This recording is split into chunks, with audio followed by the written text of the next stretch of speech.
So ini dia iPhone 17e yang terbaru dan aku nak share segala kekurangan yang korang semua perlu tahu tentang 17e before korang nak beli dekat market sekarang ni. Okay, pertama sekali macam korang nampak, design dia memang totally sama dengan 16e dengan single camera, sizing 61 inci dan juga dia punya form factor memang tak ada berbeza. Yang kedua, pada bahagian display, macam korang nampak sekarang ni, display dia memang totally sama dengan 16e dengan notch, bezel yang tebal dan juga masih dengan 60Hz display. Korang bayangkan, for 1026 kita dapat notch macam ni and 60Hz.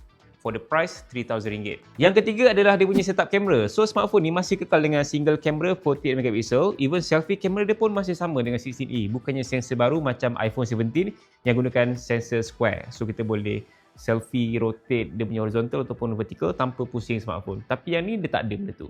Yang keempat, walaupun iPhone 17e dalam family iPhone 17 series, tapi dia tak banyak features macam iPhone 17 lain. Misalnya, dia tak ada dual capture video, dia tak ada square sensor, dia tak ada camera control. Just basic iPhone, sama macam iPhone 16e. Kekurangan terakhir sekali adalah harga dia memang bagi aku agak keras lah untuk sebuah basic iPhone. Walaupun orang dah upgrade dari segi storage starting 256, but still RM3,000 banyak lagi pilihan smartphone yang best dekat market sekarang ni. Android banyak pilihan. Even harga dia dah dekat dengan iPhone 17. So kalau korang tanya aku sama ada beli 17e ataupun 17, jawapan aku adalah baik beli iPhone 17, dah memang complete package. Promotion dia 20Hz, dual camera pun semua. Instead of yang this one, 60Hz, single camera, basic iPhone.